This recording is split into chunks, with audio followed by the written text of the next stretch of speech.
and Sankhya are two aspects of Indian philosophy, two of the six divine perspectives of this manifest universe, the Shat Darshana. Both Sankhya and Yoga have a beautiful concept of Tattva. Tattvas are the principles of the universe. They are windows through which we can understand the universe, of which we are an important component. We, the microcosm, can understand the macrocosm through these windows of opportunity. They are like the drops of water making up this grand rainbow that we see in the sky. Each drop having its own rainbow, and all the drops together forming the beautiful rainbow. The Purusha, or pure consciousness, is in other traditions such as Shaivism taken to be Shiva, and Prakriti, the manifest universe, then becomes Shakti, or the Jagat Janani, the one who gives birth to the whole universe. The concept of Purusha is taken further in yoga with the introduction of Ishvara, who is a special Purusha beyond the karmic fructifications and beyond the klesha afflictions. The pure consciousness comes through the manifest universe. Prakriti is the manifest universe where the creation can manifest in its full glory.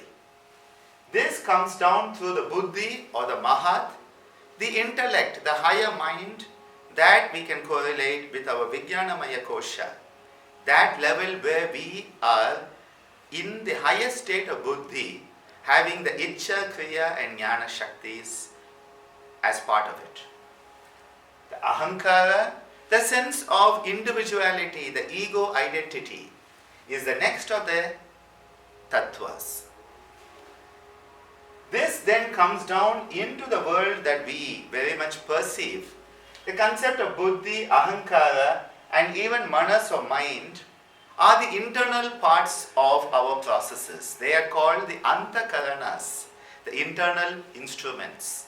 Buddhi, ahankara, manas, and manas is further divided into the conscious mind, which is manas, and the subconscious, unconscious, chitta, often called the memory bank. The manas also becomes the 11th sense, or the highest of the senses, the Eka Indriya, Ekendriya. We then find the 5 Jnana Indriyas, those aspects of the senses that give us the sensory information of the world around us. We have Shotra, the ears, we have Chakshu, the eyes, Grana, the nose, Jivha, the tongue, and Twak, the skin. The sensory apparatus that enables us to sense and make sense of the universe around us. We also have the Karma Indriyas, the action senses, or rather the sense of action. Pada, usually translated as the feet, is actually the sense of locomotion. We have Pani, translated as hands, which is the sense of dexterity, how we use our hands. Payu, the sense of excretion. Upastha, the sense of reproduction. And Vak, the sense of communication. The 5 Jnana Indriya and the 5 Karma Indriya, making up the Dasa Indriya, the 10 senses that are energized, powered by the mind, that becomes the 11th sense, or the Eka Indriya. At the same time, we also have the tattvas that are related to the actual world we see around us. These Jnana and Karma Indriyas are more an self process. They are aspects of the self. They are aspects of us as an individual perceiving what lies around us, whereas the elements that make up this universe, the Pancha Mahabhuta, the gross elements, starting with Prithvi, the earth, Apas or Jala, the water, Tejas or Agni, the fire, Vayu, air, and Akash, ether, often translated as space. These five gross elements, the solid matter, the liquid matter, the thermal energies, the gaseous energies, and the ether that flows everywhere, in and out of everything. All of these are the gross elements that are there in the universe, and we perceive them through the subtle elements, the tanmatras. A tanmatra is a subtle element. It is the way we perceive, and we find that earth element Prithvi, we can perceive through gandha, the process of smelling. Now the Jnanendriya was the organ, the sensory organ that enabled us to perceive. But that perception itself, the process of perception, the process of smelling, gandha, is the tanmatra. That is the subtle element correlated to Prithvi, the earth, solid matter, as the gross manifestation. Similarly, rasana, the process of tasting, that is related to the water element. Have you ever tried to taste anything when your mouth is dry? You cannot taste much. Rupa, the seeing of the form. How do we perceive the form? We need light. And hence, Tejas of fire, Agni, is related to this. The subtle element and the gross element. Sparsha, the sense of touching. And this is very much related to Vayu, the air. It is related also, each of these is related to one of the chakras. For example, Prithvi related to Muladhara, Apas to Swadhisthana, Tejas to Manipura, Vayu to Anahata, and Akash to the Vishuddha. So the process of touching, sparsha, not just literally touching but also figuratively. When we say someone's efforts touched us, their gesture touched us, we are talking about that element Vayu as well as the heart center, all are correlated. Shabda, the process of hearing, is related to Akasha or ether. It is through the ether that all the signals that we perceive and then they become something that we hear. Like the ancient rishis who heard the Vedic teachings, they were called Shruti, they were heard. And the process, that is the highest level, Shabda, related to the ether. So we find that we have at the gross level the 5 elements, we have the 5 subtle elements, 5 and 5 making 10. We then have the 5 action senses and 5 sensory organ apparatus.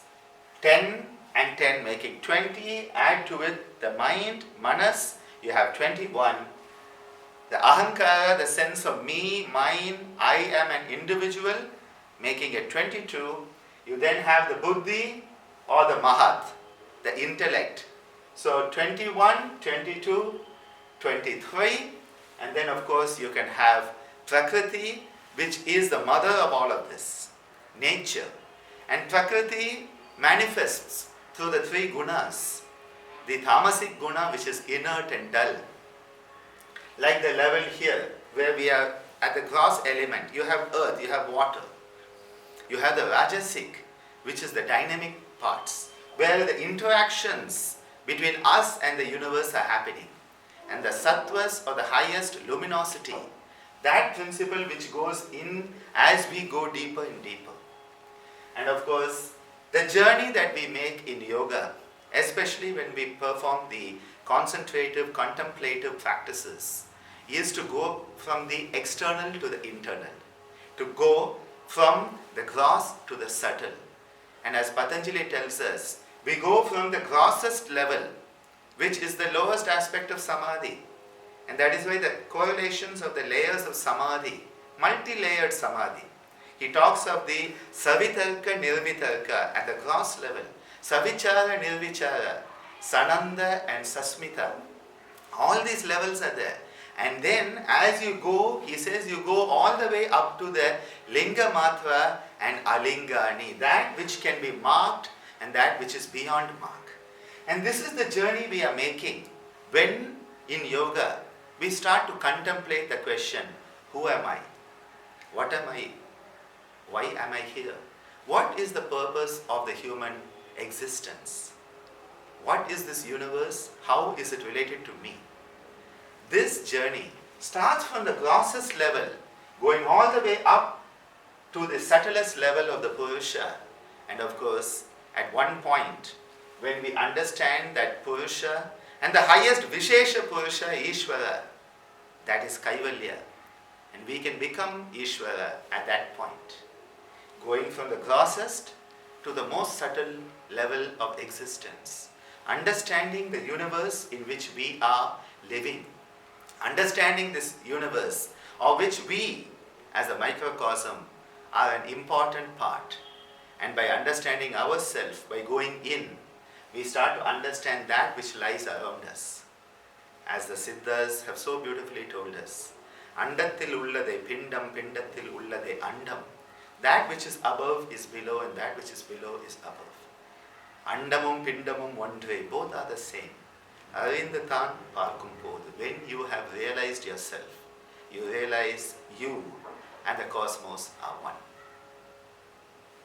To initiate this process, it is important to understand these tattvas, not just theoretically, not just study them for the sake of academic interest, exams, or to know a bit more. Keep a bit more in your knowledge bank. It is for practice. It is for self-understanding. It is for self-actualization. It is for self-realization.